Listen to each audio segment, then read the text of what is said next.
And here we are in the last lesson for the first module.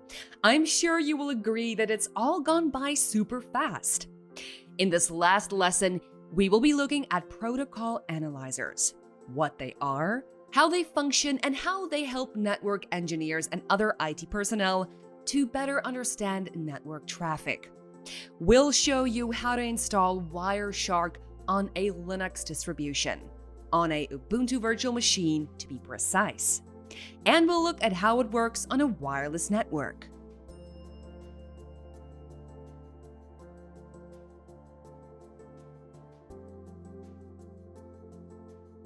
In this last lesson of Module 1, we're gonna explore protocol analyzers. By the end of this lesson, you will see how these tools are key to cybersecurity as they provide traffic data that can be observed in real time by IT staff for troubleshooting purposes. This data could also be monitored by an alerting tool to identify active network threats or retained to perform forensic analysis in the case of a network breach. As you know by now, your subject matter expert for this course is Edwin Ode. Edwin is a BSc Computer Science graduate with a passion for cyber and digital security. He designed this course to provide the practical skills individuals and companies need to defend their computers, servers, mobile devices, electronic systems, and networks for malicious attacks. Edwin graduated with a BSc in Computer Science from Dorset College in Dublin, after which he advanced his knowledge in cyber and digital security at IBAT College. Edwin is very enthusiastic about what he does. It has kept him motivated throughout his career. Having worked in the area of physical security and system administration in one of the best tech companies in the world, his specialty includes policy and architectural design, data loss prevention implementation, identity and access management, incident response, forensic analysis, and penetration testing. And my name is Nina Smith. Before we dive into today's lesson, let's quickly revisit the task you were assigned in the last lesson. You may recall that we asked you to recommend the best cloud service for the owner of a small coffee shop. In your analysis of the situation, you should have considered the fact that it is unlikely that the company has a complex enterprise infrastructure. So the best option in this scenario would be a FAAS. The coffee shop could then just utilize the cloud function without having to spend excessive money on an enterprise infrastructure. In today's lesson, we will explore protocol analyzers, unpack how IT personnel conduct packet sniffing, and experience the protocol analyzer Wireshark in action. Okay, so let's start by looking a little closer at these hardware and software tools that are used by IT personnel to capture and analyze signals and data traffic. Protocol analyzers are powerful programs that system engineers, network engineers, and cybersecurity personnel make use of by placing a host system's network card into promiscuous mode. This means it allows it to receive all the data it sees in that particular collision domain. A quick recap. Do you recall the 3 modes of network interfaces we discussed previously? Manage mode monitors all traffic received on a wireless channel. This mode is installed by default on the wireless adapter on a computer. Promiscuous mode is used for packet sniffing, capturing packets without having to associate with an access point. And master mode is when the wireless adapter will be able to act as an access point to other connected devices. So with a protocol analyzer, IT personnel can capture and analyze all data sent and received with the network in promiscuous mode. So we've just said that promiscuous mode is used for packet sniffing. What exactly do we mean by that? A packet sniffer is basically the same thing as a protocol analyzer. It enables you to intercept and log traffic that passes over a computer network or part of a network by listening on a particular port on an interface. In fact, you could think of it as the same as wiretapping on a telephone network. The key benefit of using a network sniffer tool like this is that it allows you to see what's normal within your network. Some of the more common packet sniffer tools are Network Miner, Wireshark, and Telerik Fiddle.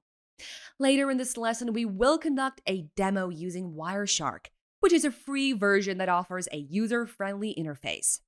With Wireshark, users can intercept traffic from a wide variety of wired, wireless, loopback, or any interface, filter a large amount of traffic, and even sort the network traffic according to users' specifications. So how exactly do packet sniffers work? To fully understand packet sniffing, you need to have a grasp of the Open Systems Interconnection Model, the OSI model, which we've covered in great detail in the previous lesson. With a packet sniffer tool, users can see how data travels through a network from the sender to its destination in the form of packet segments.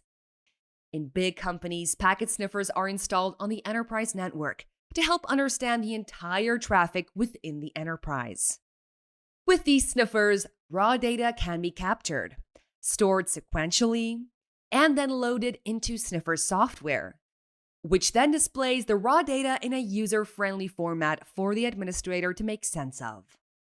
Did you know that the term packet sniffer does not imply that you have been hacked? Clearly, there are immense security benefits having a packet sniffer on your network. Let's have a closer look at some of the main advantages of this tool. As you can see in this diagram, with a protocol analyzer, you will be able to troubleshoot issues within the network, analyze network traffic, conduct data forensics, and then obviously improve security. What exactly do we mean by troubleshoot issues within the network? Well, you can imagine how much data is transmitted in large companies. It is very important that big companies keep a record of raw captured data in case of a failure or a network disturbance.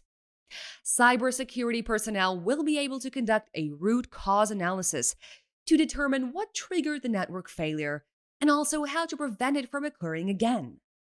We said that another benefit of protocol analyzers was that you can use them to analyze network traffic. When you know what's normal traffic in a network, you will very easily detect any form of abnormality. Also, with a packet sniffer, the system administrator will be able to track and study the flow of data within the company's network. That is how they will be able to see which IP addresses are connected within their network. Another obvious advantage of having access to data forensics is clearly that it improves security. Overall, a packet sniffer tool helps big companies to keep track of connected devices on their network, considering the high volume of inbound and outbound traffic. With the sniffer tools, cybersecurity personnel will be able to identify unknown traffic and investigate it more to know its point of origin. Remember, all the summary notes and slides are available in your toolkit and would really be worthwhile to keep as a resource at your fingertips beyond this course. But no sneak peeks. The lesson notes will only become available after you have attended your class or caught up with the lessons. These will also help you prepare for your assignments. We trust that you are all set for Module 2. Once we've covered the basic theory, this is where things start getting exciting, and we look at cybersecurity in practice. In the lessons in Module 2, we will be looking at a way to identify network threats. We'll explore threats and attacks and show you some examples of malware behaviors in a system. So hang on to your cybersecurity hat because things are about to get very interesting. So what exactly is Wireshark? As mentioned, Wireshark is an open source protocol analysis tool that is used to capture network packets, filter segments within the packet, and a whole lot more. The application is totally free and is widely used by companies and educational institutions for troubleshooting and teaching purposes to show students the network protocols that are used in communication. Many computer experts would say Wireshark is the most widely used network protocol analyzer. Basically, because it lets you see what's happening on your network at a microscopic level. Before we launch into Wireshark, we need to just remind you of a few important things.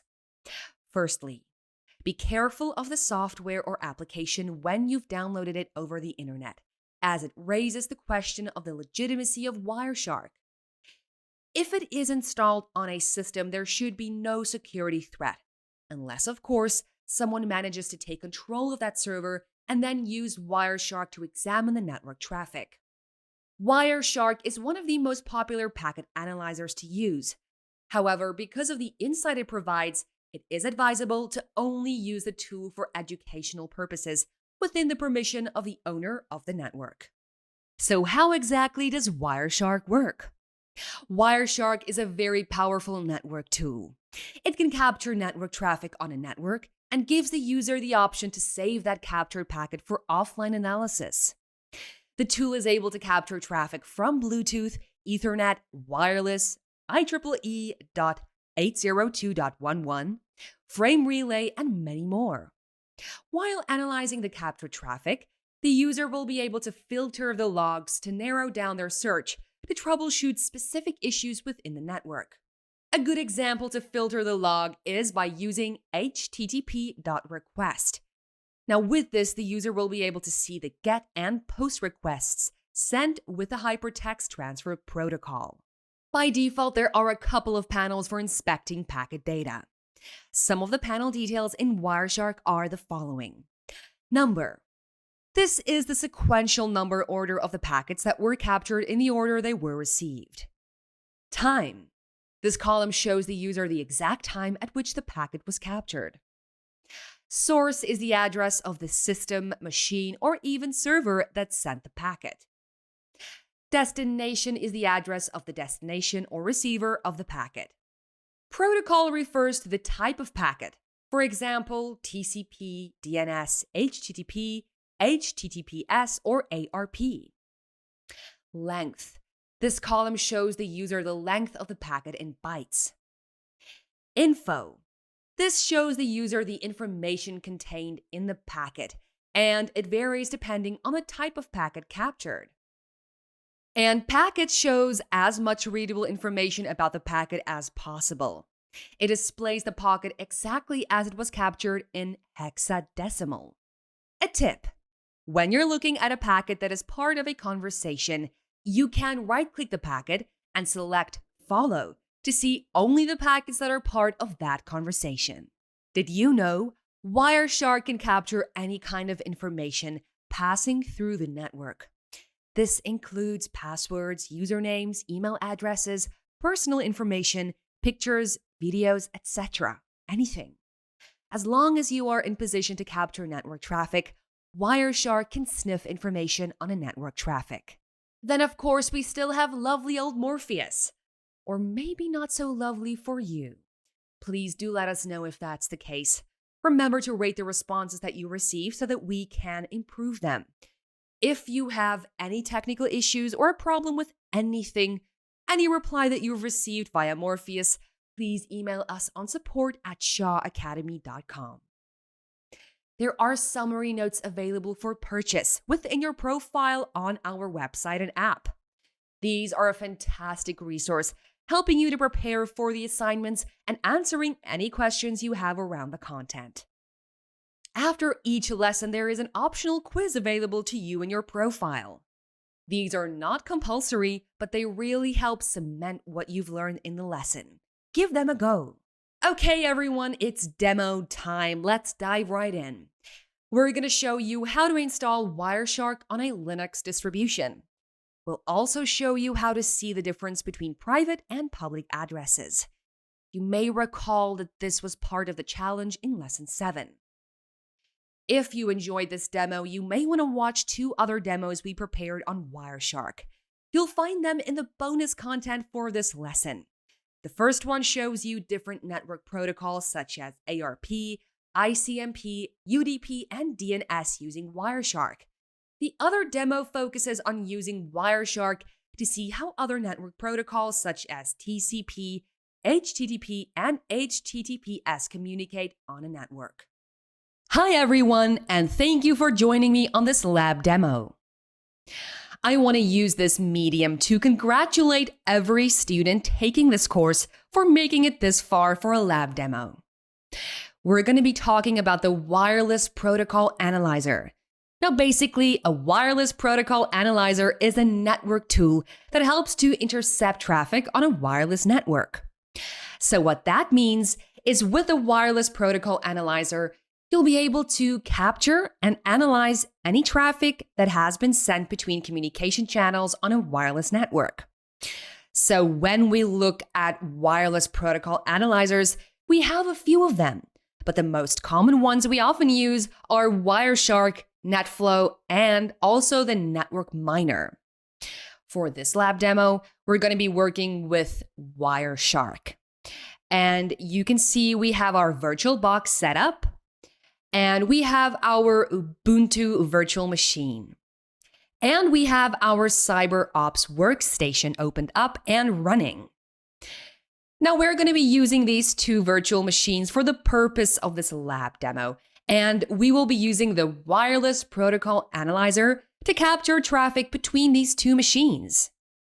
And we will be looking at some of the protocols we actually spoke about in this session. So we will be looking at the ICMP echo requests. We were looking at traffic from the DNS also, and we're looking at TCP and UDP traffic. And lastly, we'll be also looking at the HTTP and HTTPS. All of this is going to be possible because we're going to be using the Wireless Protocol Analyzer. Okay, so let's get right into it. So first, we are going into the installation process of installing Wireshark on our Ubuntu. We don't need to install it because we already have Wireshark installed on our workstation. But some students need to also install Wireshark on a different distribution of Linux. So I'm just going to show students how to install Wireshark on a Linux platform. So in this case, because we already have the Wireshark installed on the CyberOps workstation, we are going to be installing it onto our Ubuntu. So to do this, we just simply jump into the Ubuntu machine. And now we're on the Ubuntu machine. We can simply run some few commands. So let us go into our terminal and click on the terminal. When this opens, first of all, your few commands, we need to run on the command line interface.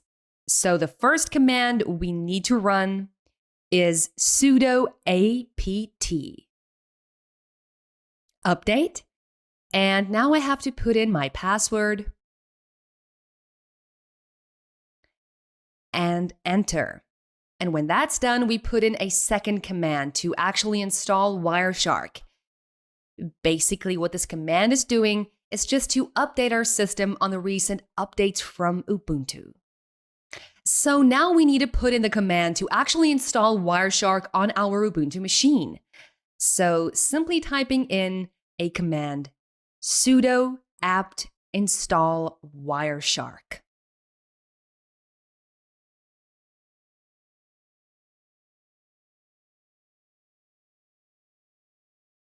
And enter. And basically, Wireshark is now downloaded. You would need 163 megabytes of space at the moment. We already have that. So we just type Y for yes and enter.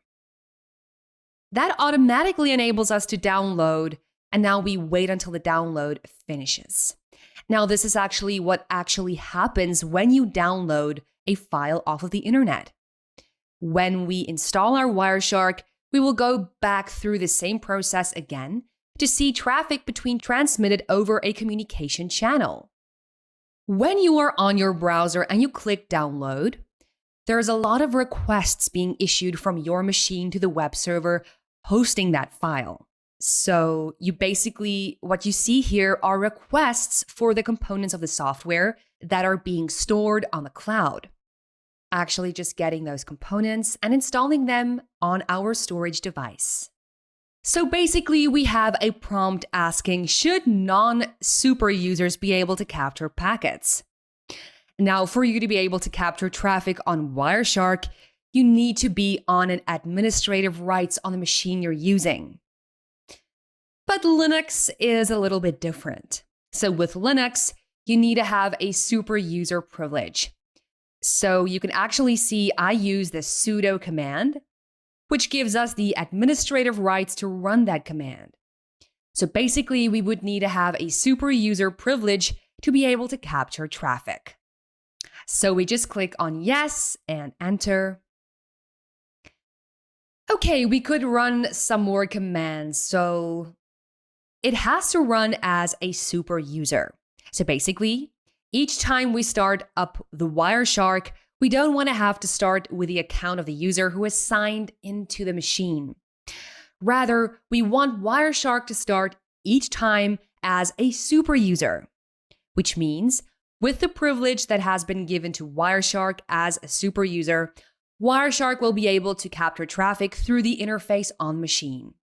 So we just need to put in 2 more commands and we'll be done with the installation process. So the next command we can put in is sudo user mode space dash a capital G space Wireshark. And now we have a lot of outputs. So basically, this is showing you more commands for user modes. So in this case, we're going to be using who we are. So each time we log into the machine, we want Wireshark to acknowledge that we have administrative rights on a machine. But we want to keep our identity as user while running Wireshark. So basically, we're just going to put in the same command again. We just put in a $sign and brackets. And we type in the word who am I and bracket close and enter.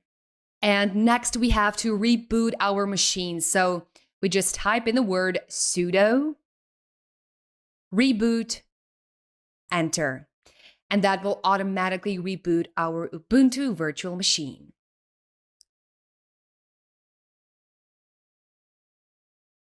So now when we log in back on our virtual machine, we will be able to log in as an administrator on Wireshark.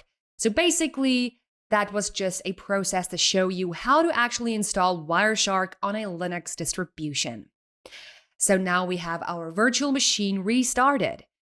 We can simply put in our password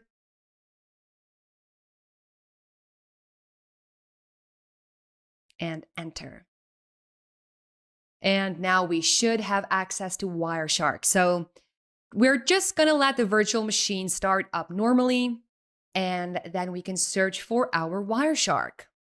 And so now at the moment, my Ubuntu virtual machine has fully started up, and I need to look for the word Wireshark.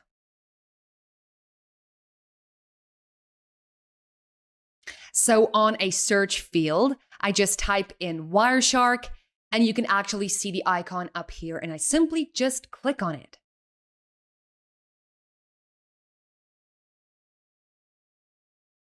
Now we can actually see Wireshark is running on Ubuntu with a welcome to Wireshark message, and we have different interfaces.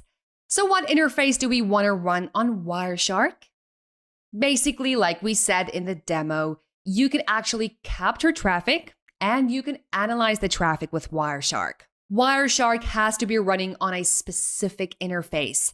So in this case, we have the wired, the Bluetooth, and the external capture. And at this point, we're not going to be using the Ubuntu because we want to use the one in the CyberOps workstation. But if we were to use the one in Ubuntu, so you can actually verify your interface by going to the top, you can see we are connected on a wired connection.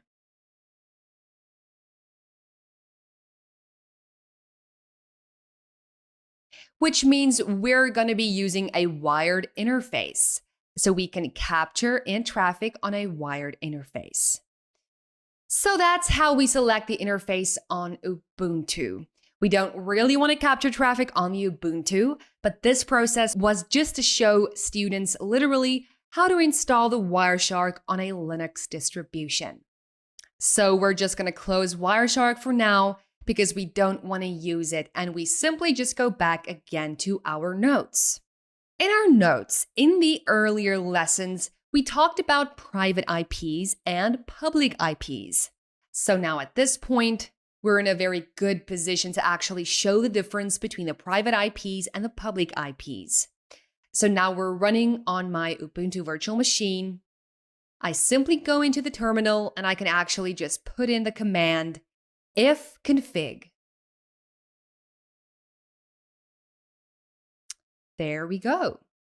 And you can actually see at the moment my IP address is running on my LAN, the local area network, which is 10.0.2.15. So basically what this means is my private IP address. If I actually want to know my public IP, I can simply just go to the browser. And if you forgot what a private IP and a public IP is, the private IP is basically used within the LAN, and the public IP is what we use to connect outside of the LAN to the WAN, the wireless area network, private IP. So simply we just go into browser and type what's my IP, and we can actually see my IP is totally different from what I've had originally. So if I go back to my terminal, and we can actually see it is my public IP. So this is the IP we use when I'm getting out of my LAN network. So basically now we've seen a difference between the public IP and the private IP. Okay, so let's just take a brief break for a minute and let's explore some traffic on Wireshark. Okay, so I'm just going to close the web browser now. So now remember, the public and the public address is being converted by the use of network address translation, NAT. So the network address translation is actually what helps us translate the public address to the private address and vice versa. So at the moment now, we know that works, and we've seen the difference between our public IP and our private IP. So something that's actually quite fun to do is to ping between two machines to generate some traffic. And we can simply just jump into our CyberOps workstation. And now we're on our CyberOps workstation. I know it looks a little bit different, but trust me, it's actually quite the same. So what we need to do, we just go on the search and we type the word Wireshark. And we can actually see where Wireshark is actually installed on the machine. We do not need to go through this process. We can simply actually just do this from our terminal. You know, it's actually a cheesy way of working as a security personnel because you often use this command more frequently. You get used to them and you can run and actually click buttons. You can just type in the commands on the terminal and it does exactly the same thing for you. So in this case, what do we need to do? We need to type in some commands for the Wireshark. So first, we need to put in our privilege with the sudo command, and we type in the word Wireshark, and we type in the word Wireshark-GTK-GTK. Now what the command does, it looks for an interface that is currently connected on the machine and runs Wireshark on that interface. And when we press the enter key, it asks for our password to authenticate that we actually are an administrator on this machine. So we simply put in our password, which is CyberOps, and enter. And you can actually see there's a prompt saying a file has been disabled due to the fact that we are running Wireshark as a super user. Don't worry, just click on OK. And you can actually see at the moment, we see our interfaces. We have our look back interfaces, We have our Bluetooth monitor, we have our interface, which means our wired or wireless or Bluetooth, and it will be all recorded. So for this purpose, we just need to record the interface on this interface, because this is the interface we're basically running when we use our virtual box. If config. So at the moment, we do not want to terminate this because I have my Wireshark running at the moment. So I'm actually going to open a new terminal. So I just click on it and we have a new terminal popping up. So if I type in the command ifconfig, I can actually see in here, this is my interface on the CyberOps workstation. So this is the interface we need to actually capture traffic on. So I can just close that. At the end of each module, we have a module assignment, which tests your knowledge so far and counts 25% toward your final mark. If you haven't purchased the toolkit, consider re-watching the recordings of each lesson in your Shaw profile to prepare yourself. You have your weekly assignment coming up. Remember, it is not compulsory and doesn't count towards your final mark, but it does help you prepare. You will have all received the course outline in your starter packs, so make sure you reference them as you go. We will be keeping an eye on each of those practical skills and demonstrate how you're building them up with each lesson in each module. Remember that this course is a 16-week course which consists of 4 modules. Module 1 is basic, Module 2 is intermediate, Module 3 is advanced, and Module 4 is considered to be proficient. We have reached the end of Module 1. So far, you've covered most of what you need to know about network topologies, small network setup, and an enterprise network. In Module 2, we will start working on the other skills you need to acquire to become a cybersecurity pro. You'll become aware of common threats and vulnerability, specifically looking at identifying network attacks, data protection, and managing wireless devices. With monitoring and mitigating risk, you'll understand access control, network segmentation, and application security. Then with online safety, privacy, and anonymity, very hot topic over the last few years, we will look at data loss prevention, behavioral analytics, and anti-malware software. Finally, you'll know the NIST cybersecurity framework, the framework component, implementation of the framework, and decision-making. We won't be building on every skill in each lesson, but by the end of the course, you will have a solid understanding of all of these skills. Congratulations on completing Module 1. See you soon for Module 2. From this last lesson, we've gained a lot of insight into how protocol analyzers work by taking a closer look at Wireshark, being able to troubleshoot network issues by inspecting individual segments of packets captured on the network, and examining all the protocols.